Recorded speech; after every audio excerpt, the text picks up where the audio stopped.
मैथिल दर्शन करैले, मनुख जन्म सफल करैले, चलू यो मैथिल दर्शन करैले।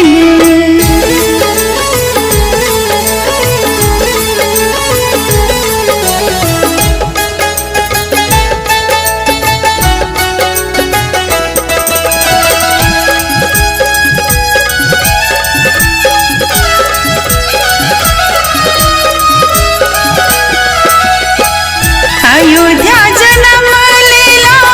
प्रभु श्री राम यो,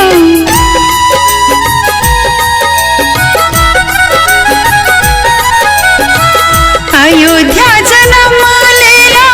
प्रभु श्री राम यो, सिया जी जन्म भूमि पुनौरा धाम यो, अयोध्या जन्म लेला जग भगवान यो,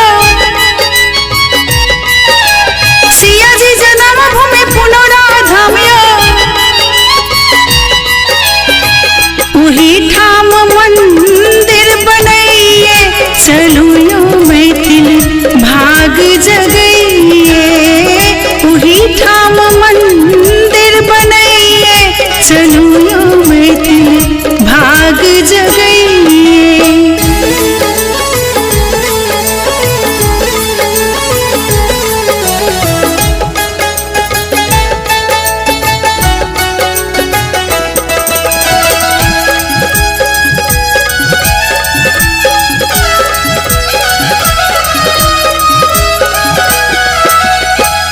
जे कियो जाएब राम जी दुआरी,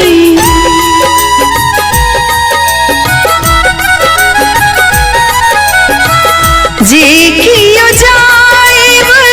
राम जी दुआरी, सीता दर्श बिनु रहत उधारी, जे कियो जाएब राम दुआरी, सिया के दर्श बिनु रहत उधारी, मिथिक भूमि आह्वान करैये, चलू यो मैथिल दर्श कर